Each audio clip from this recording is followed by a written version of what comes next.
Баршаңызға ассаляму алейкум. Бүгін сіздерге осындай тартылған етпен өте тойымды пирог дайындайтын боламын. Қажетті заттарымыз ұн, сарымсақ, картоп, тартылған ет, май немесе маргарин, жұмыртқа, ас содасы, тұз, айран, күнжіт және де қара бұрыш қажет.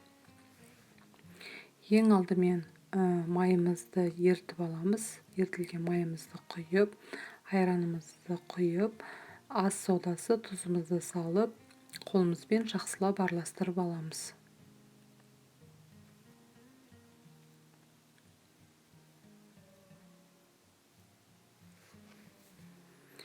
Араластырып болғаннан кейін ұнымызды біртіндеп салып, өте жұмсақ қамыр илеуге кірісеміз. Яғни қамырымызды өте жұмсақ қылып илейміз. Сол кезде пирогымыз өте дәмді, жұмсақ болып шығады. Қамырымызды илеп болғаннан кейін целлофанға салып, бөлме температурасына қойып қоямыз.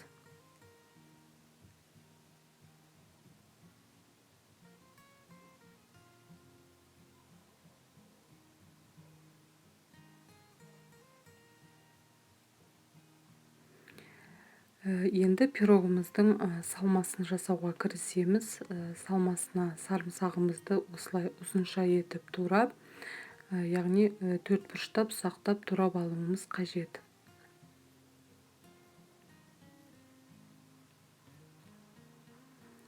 Ары қарай картопымызды дәл солай төрт бұрыштап ұсақтап турап аламыз.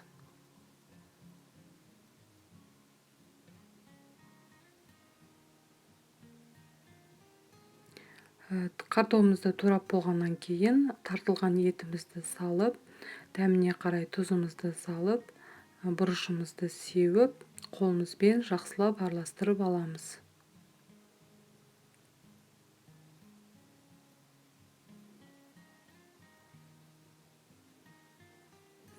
Енді ұнымызды сеуіп, целлофаннан қамырымызды алып, ортасынан бірдей бөліктерге бөліп аламыз.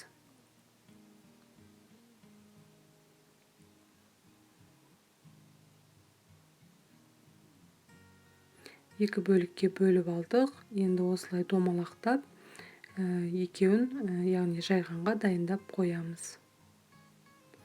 Бірінші бөлігімізді жаюға кірісеміз. Ұнымызды сеуіп, осылай қолымызбен бетін басып, оқтаумен жұқа қылып, дөңгелектеп жайып аламыз.